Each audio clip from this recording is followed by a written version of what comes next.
Hello, how's everyone doing today? We're here with special guest Walter Block. Walter Block is an Austrian economist. He teaches at Loyola University. He's the author of such books as Defending the Undefendable, um,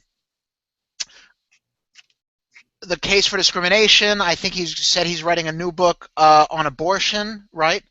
Yes, It's yes, that's on my list. right. What is that going to be called? Birthing the Unbirthable? That's a good one. I didn't think of that. I'll have to credit you with that if I do that. Sure. How are you doing today? Well, pretty good. Thanks for having me on your show again.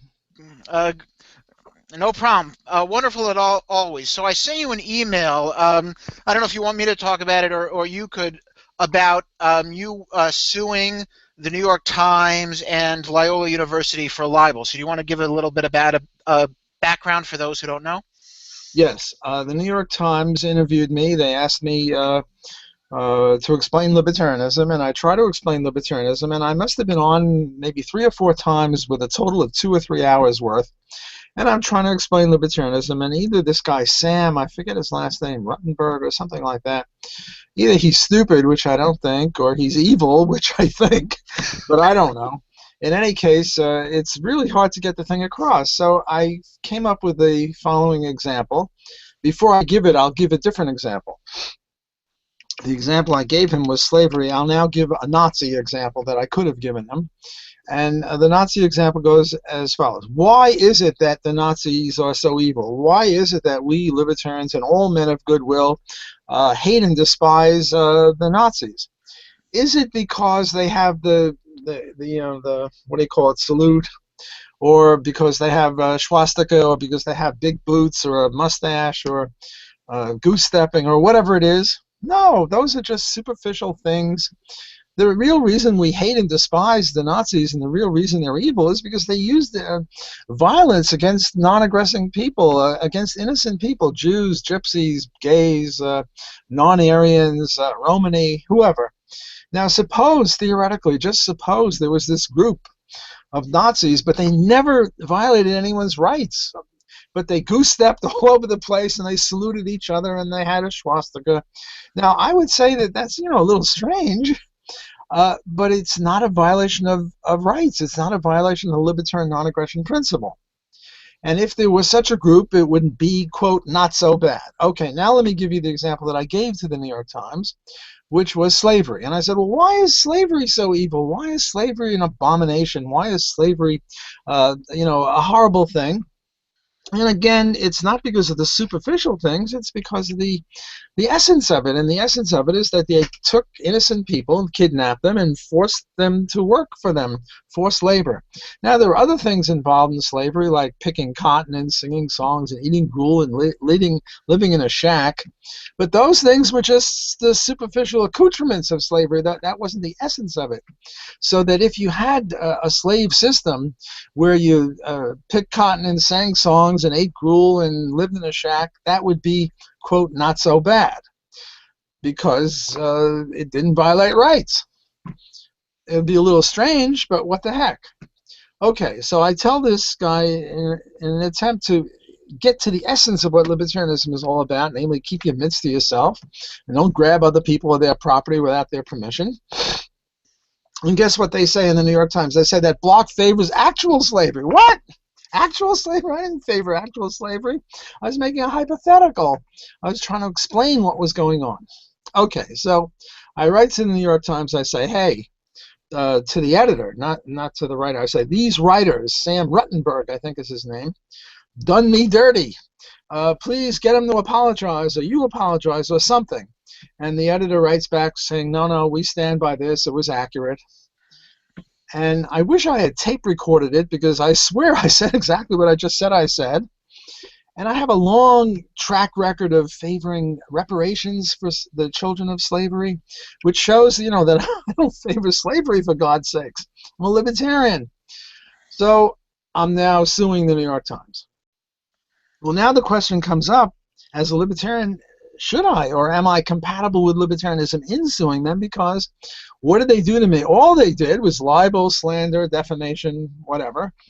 And I'm on record following Murray Rothbard in my book, Defending the Undefendable One, saying that libel should be legal, or libel should not be against the law.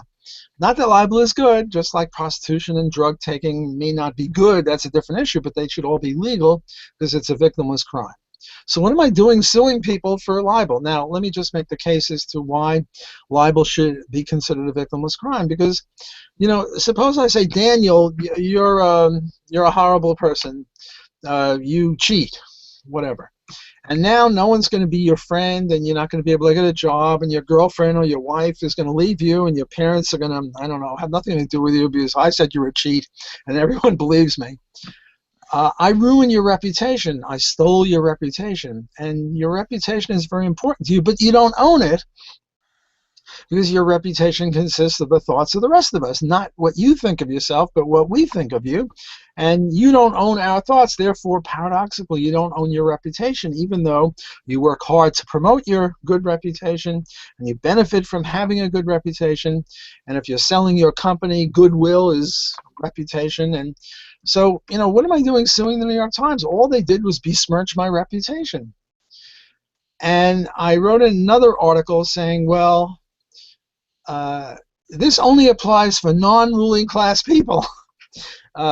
When you have a member of the ruling class like the New York Times, then all bets are off, or then the usual libertarianism doesn't apply because it's justified to use violence or obey the law, or I'm suing them. It's a legal thing, so it would be justified to violate the libertarian principle. In effect, libertarian principle only applies to innocent people. The New York Times is not innocent. They're the government mouthpiece. They contribute money to the government.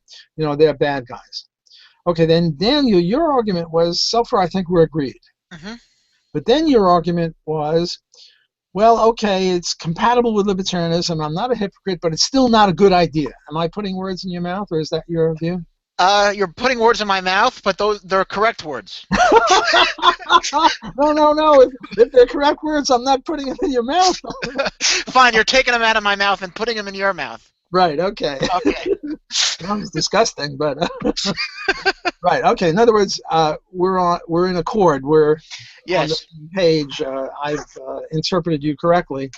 What you're saying is not so much that I'm a hypocrite, that I'm a violator of libertarianism, but rather that I'm just unwise. It's not a good strategic thing to do. So why don't you make the case, and then I'll see. Sure. Well, I'll agree with you, and then I'll stop my suit, or I'll disagree with you, and I'll keep my suit going. Sure. So I certainly agree with you. They got Al Capone for tax evasion. Now, as libertarians, nothing wrong with tax evasion. In fact, you're saving lives by not paying taxes. But Al Capone was violent, and if you can't get him off the violent charge, then get him what you can get off. So I understand that logic, and I agree with it, which is why I don't think it's unlibertarian, but there are really a few reasons why I think it's wise. One, unwise. One, you're probably not going to win.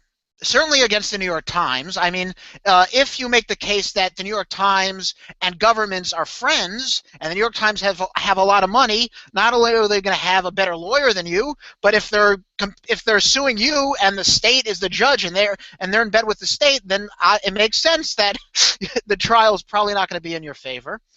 And so there really, I think, are two reasons why I don't think it's in your interest. One is, how is it going to? We want good PR, I think, and I think a lot of people, if this gets out, would say, oh, this is hypocritical. A libertarian who says slander and libel should be legal sues for libel and slander.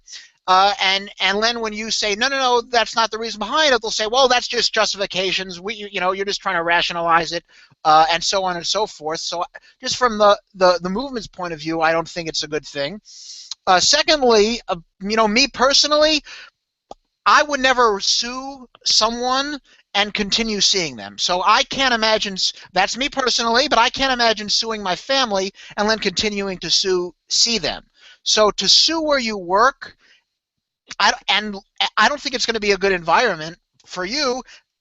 to sue your workplace, and if you lose, you're never going to get that apology. Then they could just use that and saying, "Look, we won in court." So that's probably that's just going to make the apology never going to happen. So I just don't see really any gain. It's time consuming. It costs money, and it's not going to. I don't think it's going to help our reputation, and I think it would probably create a more hostile work environment. Okay, you're making not totally unreasonable points. I disagree. I think part of it you're right, but we have different weightings of WEIGHT, weightings of the considerations. Let me take them in order. First, lose. Now I'll be called a loser. Not for the first time in my life. Well, you're probably right. New York Times got a lot more money, and if I win the first battle, they'll probably, what do you call it, take it to the next level, appeal. They'll probably appeal. And, you know, I think my lawyer is very good, but they've got tons of high-powered lawyers, and again, I'm suing in a government court. So I think you're probably right that I will lose. But I think I got a chance, maybe a 10-20% chance of winning. Yeah. And if I win, that'll be great. But now let's stipulate that I lose, for argument's sake. Well, still, there are benefits because God bless the New York Times. They spelt my name right the first time. They spelled it exactly correctly. I have to give them that. You know, give the devil his due. And in my view, there really is no such thing as bad publicity, given that we have so little publicity as libertarians compared to what would be justified. So any publicity is good publicity, and this probably where we disagree. Okay, well, that's why they made interviews. Right. I suppose, you know, there is some publicity. Like if I got publicity for, you know, raping a 3-year-old girl or something, that wouldn't be good publicity. But you know, I'm not talking that kind of publicity. I'm talking about publicity, you know, of this sort, and it'll be in the news. And even if I lose, it'll be in the news. And rational people will have heard that, you know, that the essence of the evil of slavery and Nazism is violation of the Libertarian Code. It's true, a lot of people won't get it, but what the heck? Those are the people with an IQ below room temperature. But for, you know, rational people, they're going to see this, and the New York Times has got a big megaphone, so I think we'll get good publicity even if we lose, and we have a chance of winning. So I reject that as an argument. The second point that you make is it'll be seen as hypocritical, and here I think you're right. And I would use the analogy of, should Ron Paul have accepted matching funds from the government? Because Ron Paul, when he ran in 2008 and in 2012, he was offered matching funds and he declined. And I wrote an article saying, and it's sort of agreeing with you, and maybe I'm going against what I thought then. What I wrote was, Ron Paul is absolutely justified in taking government funds because anything where the government has less money and Ron Paul has more money is good. Mm-hmm. On the other hand, everybody is going to say you're a hypocrite. And therefore, on pragmatic grounds, maybe he shouldn't do it. Now I'm changing my mind. I'm thinking that, you know, there's something more important than pragmatism. There's something more important than spreading the message of libertarianism, and that's doing justice. Justice, from a libertarian point of view, is better, more important, whatever, than actually spreading the message in a positive way, I think, because, you know, I'm really, you know, I have different motivations for being a libertarian, and I once wrote an article about that, and I think my highest one is just the pure beauty of it. It's just so exquisitely beautiful. It's an aesthetic trip for me. And, you know, maybe we can do some good, and that would be nice. But, you know, the point is that there's something important about justice. And even if justice, you know, what is it? Justice though the heavens fall, justice though people think we're hypocrites, Because we're not hypocrites, God damn it. If Ron Paul took the money, it would be a virtue, it would be a mitzvah, it would be a good thing. Even though he would be blamed by the New York Times and everyone else, still, it would be just for him to do it. And we want to make a point. If we want to have aesthetics here, if we want to have beauty, if we want to promote justice, then we have to act compatibly with justice, not compatibly with what will spread the word best. Now, look, I'm all in favor of spreading the word. Lord knows, I'm trying to spread the word. My whole career is trying to spread the word. But even more important for me than spreading the word is adhering to justice. And I think it would be just for Ron Paul to accept the money, and it would be just for me to sue them, even though I'm accused of being a hypocrite. Okay, then the third point you made. Do you want to comment on each, or should I go over all 4 points? They're pretty good. I remember one more possible one, which is if the New York Times finds out that you didn't really sue them over libel, they could countersue with a wrongful suit claim, and that may be possible for someone to consider. Well, wait a second. I am suing them on libel. No, but if they find out that you don't really believe libel should be illegal, and that you're but I'm obeying the law. I mean, I don't believe that traffic tickets are proper, but I pay them. I don't believe the income tax is proper. I pay it. I don't believe that libel is proper, but I am obeying the law.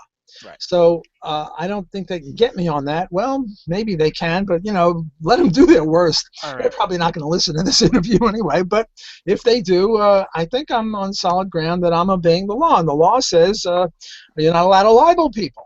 I mean, the law says a lot of stupid things, and why shouldn't we libertarians take advantage of the law when, on the rare occasions when the law works in our favor? I mean, do we have to eschew all benefits of evil laws?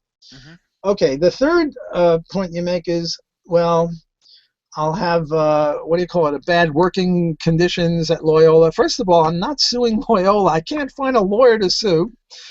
And I'm running out of the statute of limitations time, so I'm probably not going to be suing them.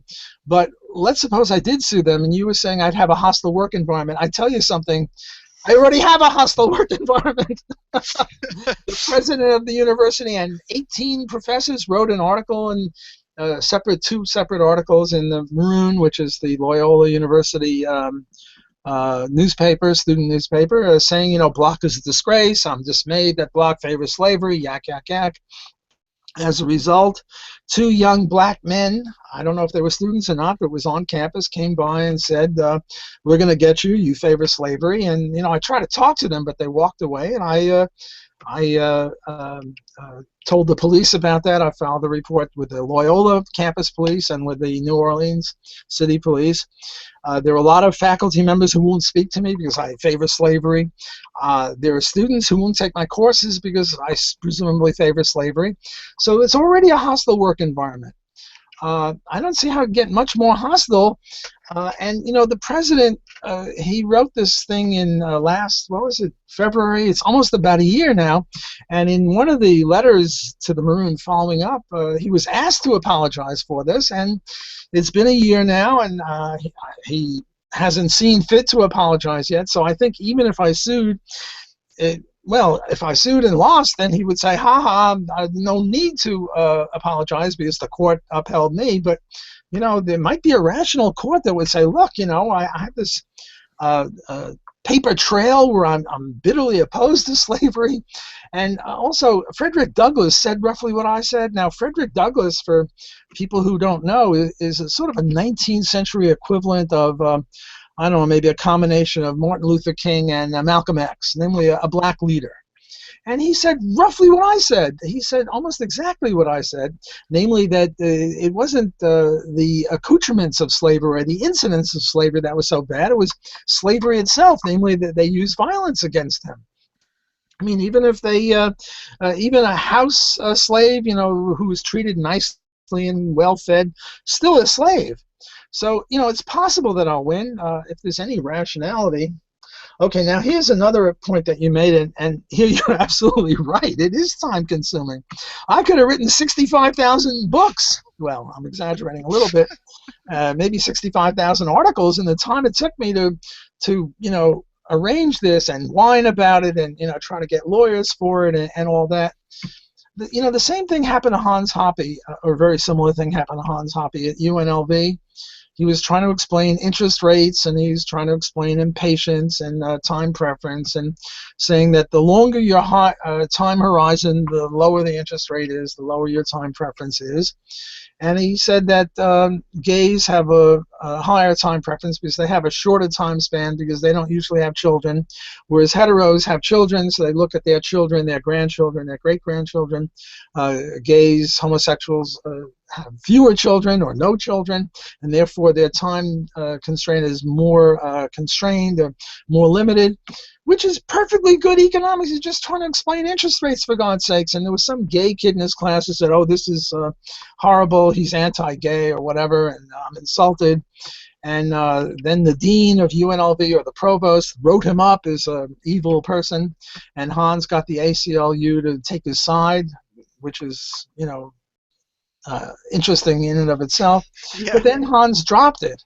And I asked him why. I said, it's taking too much time. And I maybe, I'm sort of half regretting it because I could have written a lot of stuff. On the other hand, maybe I'll get a book out of this. Who knows? In any case, I'm sort of in it for the long haul. I'm going to sue these illegitimi, as they call them. And so I think you make a very good point about time consuming.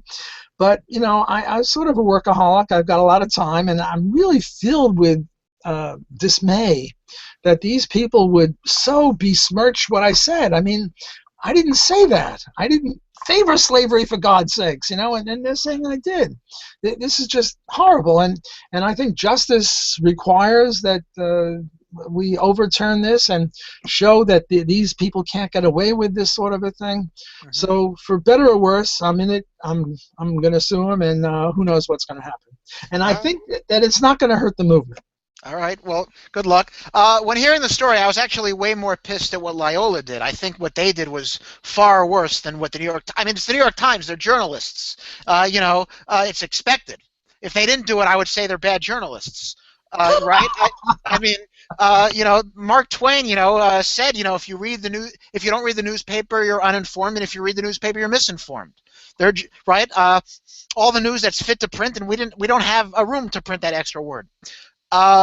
No, you're making a very good point, because the people at Loyola are supposed to be intellectuals. I mean, the president of the university's got a PhD in philosophy, I think it is, and 18 professors on different disciplines, but some in philosophy, psychology, the sociology, whatever it is. They're supposed to be scientists, social scientists. They're supposed to be a cut above a journalist from the New York Times. So I agree with you. What the Loyola people did was even more heinous, because they're supposed to be smarter. They're supposed to be intellectuals, for God's sake. And also, they didn't have the decency to come to me and ask me. I mean, if I were the president of a university and you were one of my professors, and you were quoted in the New York Times as favoring Nazism or slavery, I'd come to you, I'd say, come to my office, I'd call you into my office, and I'd say, look, you lost your mind? Please tell me that they misquoted you, and then I would defend you. These people didn't have the decency to do that. They just wrote that Bloch is a moral monster. That was indecent. So they're worse on two grounds. At least the New York Times asked me about it. They interviewed me. The people at Loyola are supposed to be smarter, and they didn't have the decency to ask me about this before they wrote saying how evil I was. Mm-hmm. Yeah. And it's before just going to a new topic, for instance, I always thought, because this is, the number one, fallacy ad hominem. I mean, even if you did, let's say, like people have said, oh, you're a hypocrite. Like my father, for instance, loves introducing me as his son, who is in graduate school studying Austrian economics while on a scholarship in a state school. He loves saying that. But even if that were true, I mean that has nothing to do with the arguments, right? I mean, if someone were to say slavery is evil, and someone were to, and let's say during the time of slavery, and someone were to say to you, well, do you own slaves? And you say yes, that doesn't make slavery good. It makes you bad. So this whole idea. Because I read the article you were quoted in, it was just, all libertarians are bigots or racists, or it wasn't a criticism of any of the ideas. Well, actually what it was a slam on Rand Paul, Hmm. What it was is a Sunday New York Times Magazine front cover story. Rand Paul is evil. Why is Rand Paul evil? Because he's associated with this dozen or so nuts, one of whom was me. And the thing only quoted me twice, once by name and once as a professor or something like that. Let me just read the very short statement from Frederick Douglass. Go ahead. Here's Frederick Douglass. I swear he's the equivalent of Martin Luther King or Malcolm X, namely a leader of the black community, very highly revered among our friends on the left. And here's what he says, quote, "My feelings were not the result of any marked cruelty in the treatment I received while being a slave." I stuck that in. "They sprang from the consideration of my being a slave at all. It was slavery, not its mere incidents, that I hated. I had been cheated. I saw through the attempt to keep me in ignorance. I saw that slaveholders would gladly make me believe that they were merely acting under the authority of God and making a slave of me and making slaves of others, and I felt to them as to robbers and deceivers. The feeding and clothing of me well could not atone for taking my liberty from me." Let me repeat that last one. "The feeding and clothing of me well could not atone for taking my liberty from me." So the key was they took his liberty away, not whether they fed or clothed him or made him pick cotton or eat gruel or whatever it was. Hmm. So, by the way, I hadn't seen this when I was interviewed. Tom Woods, a very eminent historian, later showed me this. But it's roughly what I said. Now, maybe he said it more eloquently than I, but I said the same thing. And yet I went to Loyola, I went to the faculty senate, I went to the various committees in charge of racism, or sexism, or whatever they have here, and none of them agreed with me. I couldn't get this point across, even though I read this thing and I try to explain the situation. So I guess people are just not open to libertarianism, or many people aren't. Hmm. Yeah. Yeah. Well, it's a shame. Yeah, Frederick Douglass also said that there are certain black people who don't actually want racism to end because to them it's business and they make money, And he was also criticizing the Al Sharptons of the world. He was no fan of affirmative action and all that other stuff. Well, Uh, Frederick Douglass was in the 19th century. Al Sharpton is in the 20th and no, 21st. but he was criticizing Webb Du Bois, but W.E. Du Bois, yeah. right, Okay, fair enough. Who would be the equivalent of Sharpton, I guess. right, yeah. Cool. So anyway, let's talk some other interesting topics. In the email, you mentioned thoughts on immigration now that this France thing happened. So I want your opinion on that. But first, to me, it wouldn't really make a difference. I mean, I've heard this argument. Well, how about people who from another country who want to kill us? Well, how about people domestically who want to kill us? We don't tell people they can't walk down the street because they may punch us. You need probable cause. You can't just say everyone from a foreign country we suspect you're guilty. So I'm not really sure how this incident should change anything. But why don't you give your opinion? Well, it's a very interesting and important issue. I noticed that places like Japan and South Korea and China have very, very restricted immigration policies. Yes, the Japanese will allow somebody in there who's going to teach them English, and English as a second language or something like that. But they're very niggardly in terms of allowing people to come in there who are not Japanese. Very, very limited, very they have a tight border. And I think there's some sense in this, and Murray Rothbard and Hans Hoppe are forever stressing the importance of this.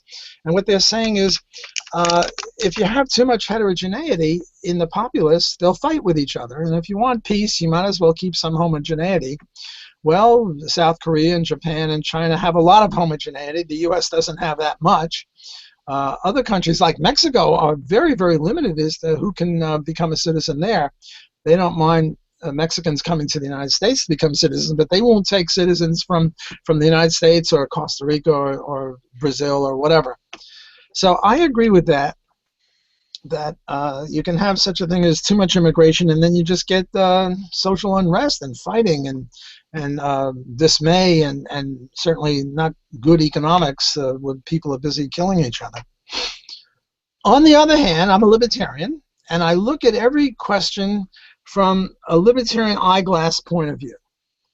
And I ask myself, if I come from Mars or from Switzerland or from Nigeria or from Japan, and I cross the border, the U.S. border, did I per se initiate violence against anyone?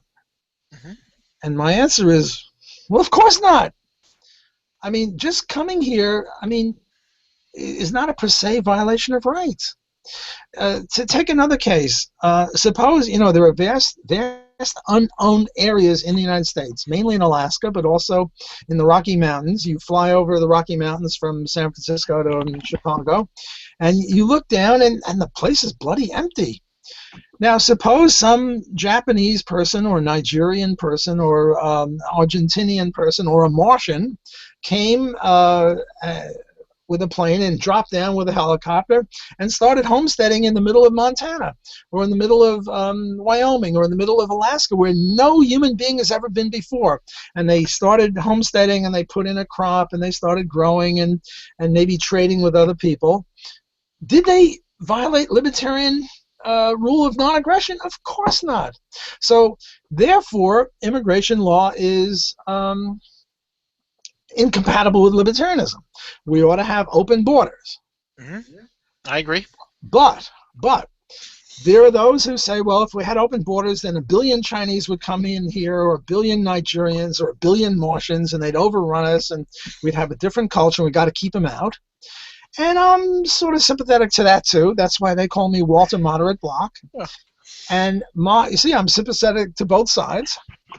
And my solution is, okay, look, you guys, you don't want the million or the billion Chinese, Nigerians, Martians, Chileans. Fine. Privatize every square inch of the country. Privatize it all. Not just the land, but the rivers, everything. Privatize it. And then, if they come in without a buy or leave, then they're committing a trespass. You see, Hans Hoppe says, he's my main opponent, although I revere him. I think he's one of the most gifted libertarian theoreticians, not of the present age, but of any age, of every age. I think he's brilliant. But what he says is got a certain superficial coherence. What he says, look, there are 3 things in international trade. There's the movement of goods, the movement of investment, and the movement of people. And in the movement of goods, it's a bimodal thing. Like I export something to you, you're willing to import it from me. So it's an agreement. Fine. Second, we're in different countries, and I invest in your country, and you're willing to take my investment, and you give me a receipt for the money. And again, there are 2 people who agree. And then he says, but immigration is different than these, because in immigration, there's nobody who agreed. The immigrant just sort of marches in there. And Hans has got a good point. If the property is owned, if every square inch of the country is owned, including the lakes and the rivers and the roads and the state parks and everything, well, then if an immigrant came, he'd be a trespasser. You see, Hans says he's a trespasser right now. But I don't think he's a trespasser right now because there's plenty of land that's not owned. The BLM, Bureau of Land Management, owns zillions of acres out west of Mississippi. I don't think that that's legitimate ownership.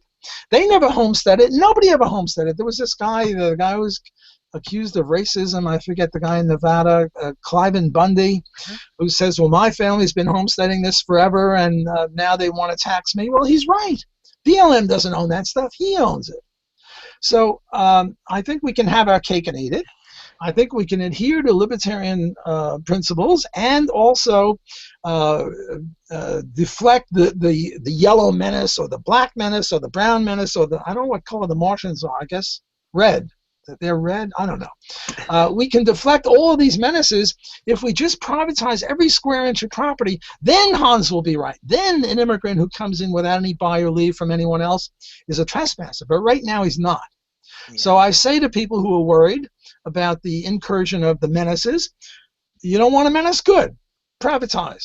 And then you're acting congruently with libertarian theory. Mm-hmm.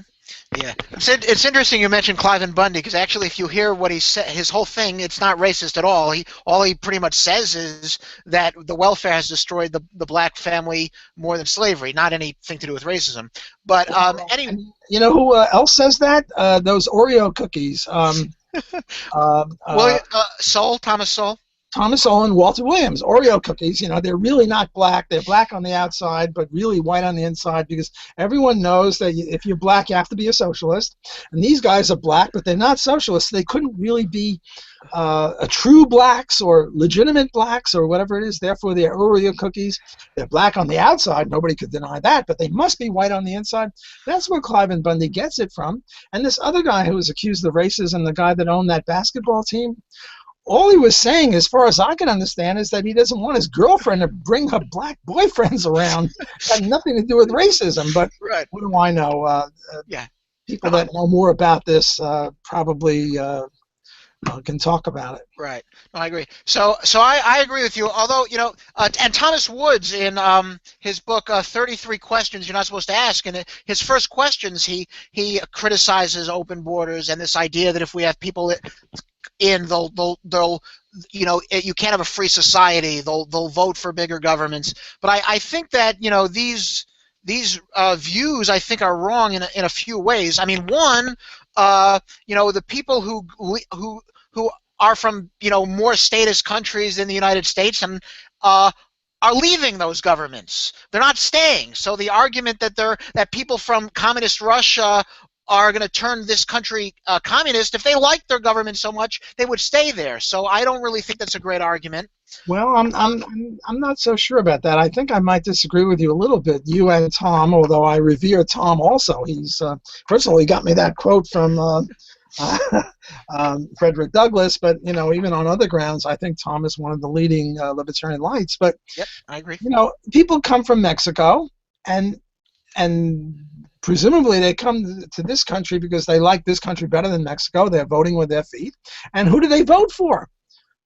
They vote for the party that's most like the Mexican government, namely the Democratic Party. They vote for the Democratic Party disproportionately. Now, I don't know about the Russian case, but I suspect that people from these other countries come to the United States and they'll vote for the country that'll give them the most welfare. People say we can't have free immigration. Now I'll take the other side. People say, well, we can't have free immigration while we have the welfare system. And my answer to that is, okay, fine. Let's get rid of the welfare system. Right. Because a lot of people do come here because of welfare. Mm-hmm. Right. I don't know. Yeah, and I think Brian Kaplan makes a good point that the best way to end the welfare state is to have mass immigration because, as you said in the beginning, people are going to feel less comfortable giving money to people who are not like them, so to speak. And so the more heterogeneity you have, people are not going to want to give all this welfare. So the more expensive you make it, the best way it is. I'm not a fan of Abraham Lincoln, but he's saying, or he's credited of saying, that the best way to end a bad law is to enforce it harshly. And I think that there is certainly truth in that statement. Good old Abe. Me, you, and Tom DiLorenzo, big fans of Honest Abe. Yeah, no, I would say he's the second or third worst president we've had. Yeah, Woodrow Wilson will be number one. Well, we can have a good debate over. My view is each one is worse than the others. Well, I think William Henry Harrison is the best. He's our man. Yeah, they should all last that long. Right. Yeah. Okay, cool. So let's talk about Barack Obama. I hate this word "free" that they use all the time. To me, it's like saying, "Oh, look, a free car on the street." First of all, if it's free, then why do you want the rich to pay more taxes? That seems contradictory to me. But let's talk about this free community college. I mean, what are your thoughts? I mean, my argument is that this just makes it where now people are wasting their time entering college because it's costless, and it just devalues the worth. Well, first of all, it's not really costless. The big expense is not so much the out-of-pocket expense; it's the alternative or opportunity cost. Like, right. They could have said had a full-time job, although nowadays with the economy the way it is, they might not be able to get that full-time job, so maybe that cost isn't that high, but technically speaking, from an economic point of view, the alternative costs are usually the biggest part of it, not so much the out-of-pocket cost. You know, when I first heard this, community college can be for free, I was going, yay! And now let's make bubble gum for free, too. And let's make shoes for free and, you know, everything for free. And, you know, that would be great if it could really be for free, because that would mean there'd be no scarcity. And if Obama is now saying, hey, we got to get to a post-scarcity situation where we have a plethora of everything, he's my man. By the way, I did support him against McCain, and I did support him against Romney, mainly for foreign policy kinds of things, not domestic policy. I thought McCain would nuke people, and at least Obama hasn't nuked anyone yet, and I wouldn't put it past McCain to have done that. Okay, but you see, the point is, that's not what he means. He doesn't mean that we should make it so available that it's for free, and that we don't really have any costs because everything is available like manna. You know, you sort of wish for something, and you want a Mercedes, and you just sort of wish for it, and it comes there, and there it is. And you're quite right. You know, if it's so free, why do they have to raise taxes to pay for it? You know, his latest thing is going to tax the rich to give to the poor. Well, isn't that theft? I mean, suppose a poor man goes up to a rich man with a gun and says, give me your money or I'll shoot you. And he's a philosophical robber, so the rich man is able to dialogue with him. And the guy says, well, what are you doing? It's theft. He said, no, I'm implementing the Obama policy. I'm just doing it privately. You know? So it's really just theft to take money from some guy and give it to some other guy who didn't earn it.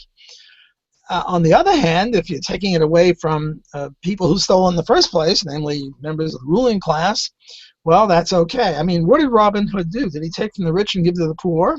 No. What did he take from the rich thieves and give to the poor victims? Which is a very different sort of a thing. Now, the New York Times is going to say Block came out in favor of theft, but that's not exactly accurate here. So you're right.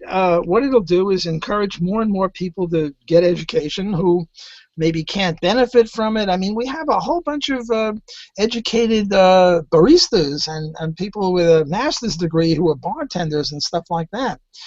They spent 4 or 8 years getting a degree, and then they can't get a job in the area for which they have a degree, and they get a job in an area where they didn't need the degree. I mean, to be a coffee maker or a bartender, you hardly, or a taxi cab driver, you don't need any degree. And we've got too much money spent on education, which means, and I know this because the government is subsidizing it, I think that the optimal amount of allocation toward education should be whatever the people decide without being taxed into it or subsidized into it, or taxed out of it or subsidized into it. So I think we have too much education now, and in a free society we would have less of it, and we'd have more of other goods, more of, I don't know what, shoes or computers or whatever else it is that people would do if they weren't professors. And I speak as a professor. There are too many of us because it's heavily subsidized. Right. Yeah.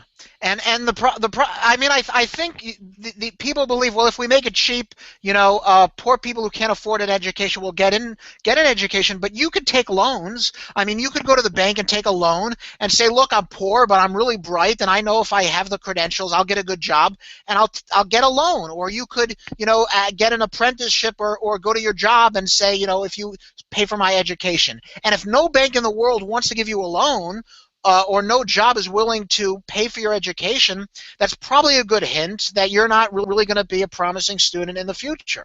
Well, you know, there is a one little caveat in that, and that is that it's illegal to offer yourself as collateral. In other words, in a truly free society, you'd be able to offer yourself as collateral. That if you didn't pay your loan, they could enslave you. This would be voluntary slavery or slavery arising out of agreement, which would be very different than the ordinary slavery, which arises out of initiatory violence. But there is that, you say they call it a market imperfection. I don't call it a market imperfection. I call it a government imperfection. But, this sort of reminds me of something else. And, we were talking about libertarians being hypocrites. Now I think it's the turn of, I don't think we are, I think it's the turn of the progressives to be hypocrites. See, the progressives, when it comes to the minimum wage law, do not believe in downward sloping demand curves. They believe that if you raise wages, the same number of people will be hired. And yet, when it comes to free education, all of a sudden they're good economists. They know that demand curves slope downward, and the lower the price, the more demanded, or the higher the price, the less demand. So why does this work for education and not for minimum wage? I mean, you raise the minimum wage from $8 to $15, as they're doing in Seattle, I think, and that means that people will buy less of it. And if you get rid of the minimum wage, employers will hire more. So they believe in the downward sloping demand curve when it comes to pretty much everything.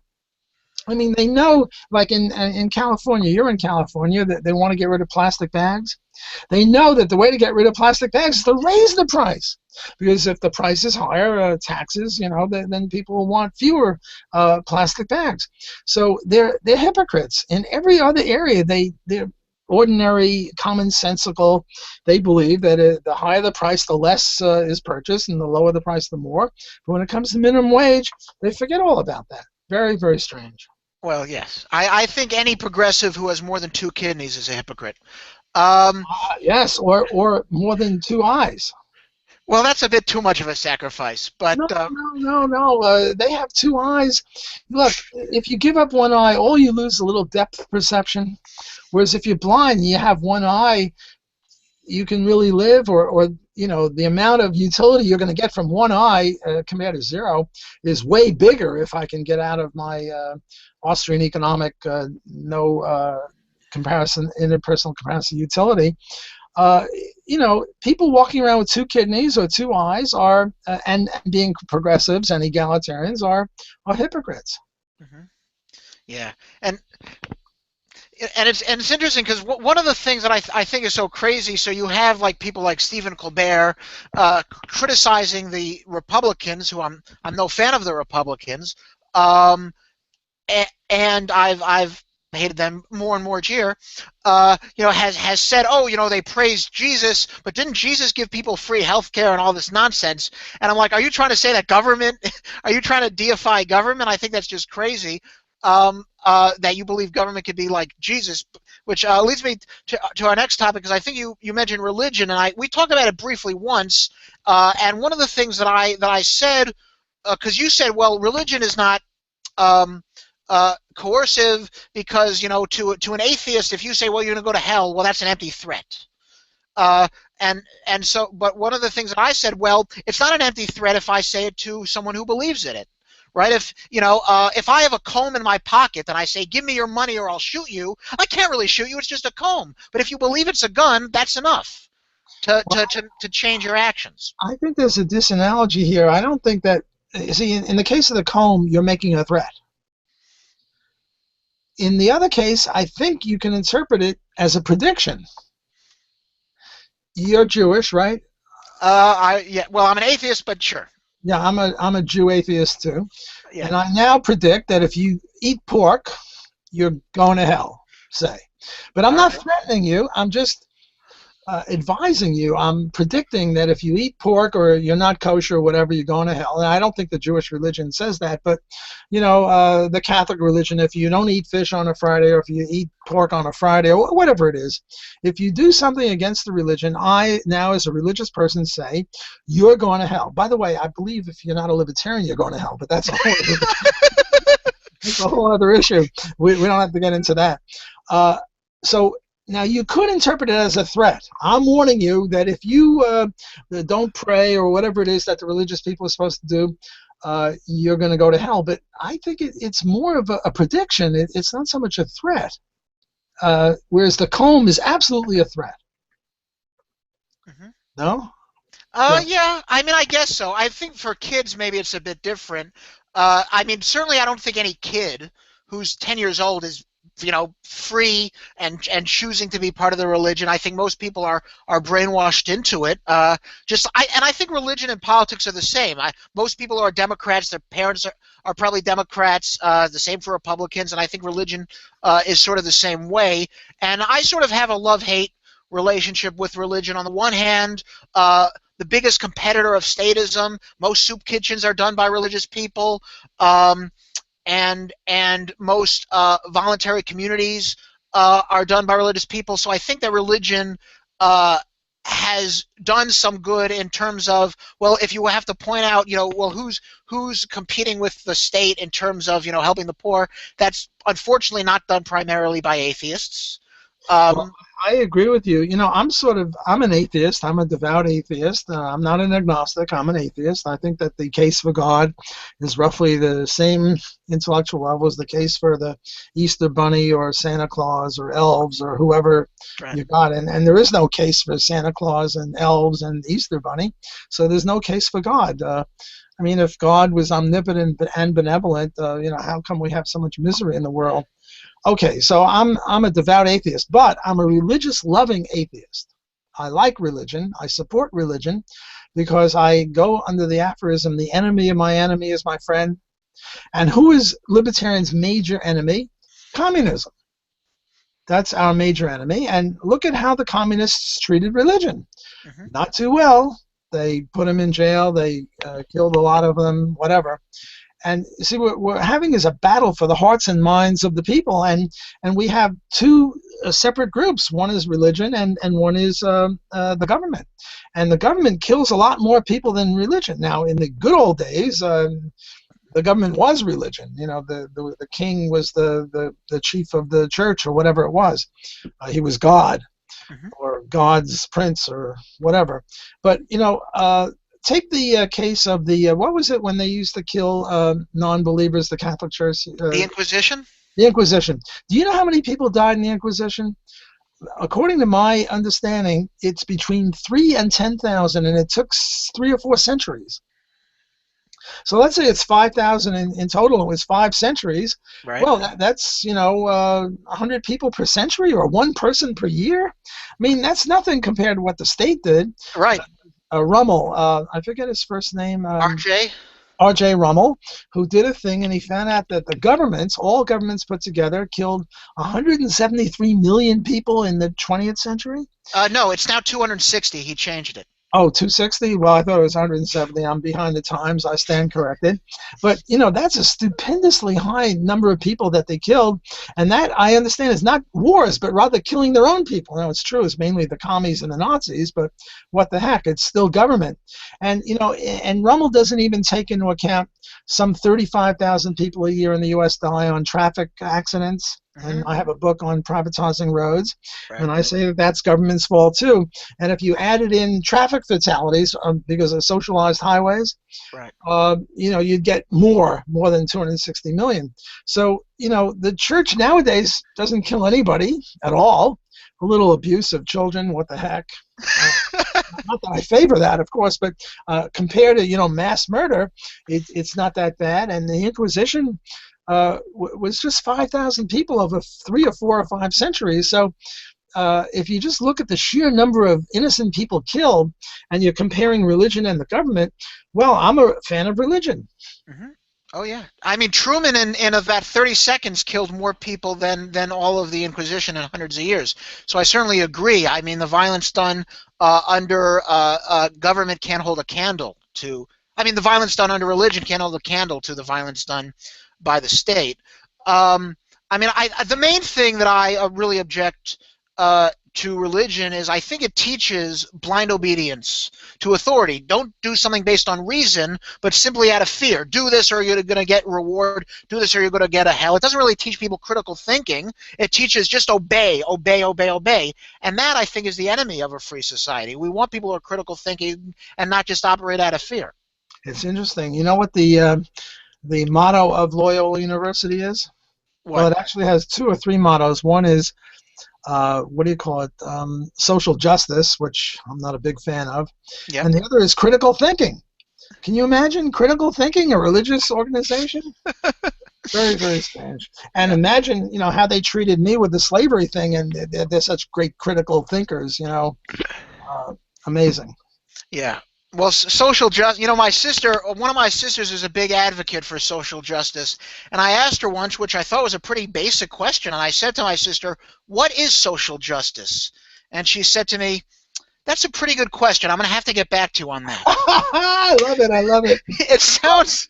Hayek did a good thing on social justice. He, excoriated it. But, I mean, social justice theoretically could mean one of two things. One, it could mean what it actually means and what most people mean by it, namely some sort of version of egalitarianism or inclusion or political correctness, and we would oppose that, obviously. But it could mean justice of social issues. I mean, there are many areas in which justice applies, and social issues isn't the only one. I mean, you could have justice in sports or whatever. Not social issues. So if that's all you mean by it, then it's innocuous. But to say that a university favors social justice sort of undermines the whole essence of a university. The essence of a university, as I understand, is sort of be open to all views. Now, look, suppose you had a libertarian university. That wouldn't be a real university, because a university is supposed to be open to everything. You wouldn't want to have a democratic university or a Republican university, or critical thinking university is fine, of course, if you can critically think.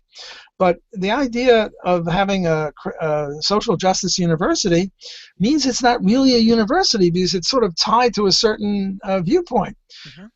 So I suggested that they drop social justice as the motto, but I'm the skunk at the garden party. They're not going to do what I suggest in any case. Yeah. Well, I think Thomas Sowell phrased it best, and he said the term social justice is redundant. All justice is social. There's no such thing as anti-social justice. Well, no such thing as anti-social justice, but isn't there justice that applies in other things than social relations? I don't know. Say commercial relations. Let's say I lend you $100 and you promise to give me $105 in a year, and you don't. Would that be a social justice issue? Wouldn't it be an economic justice issue? I don't know. I thought social justice applies to racial or sexual discrimination or things like that. It's like one of these words. It's like the word diversity, which I define as different color progressives.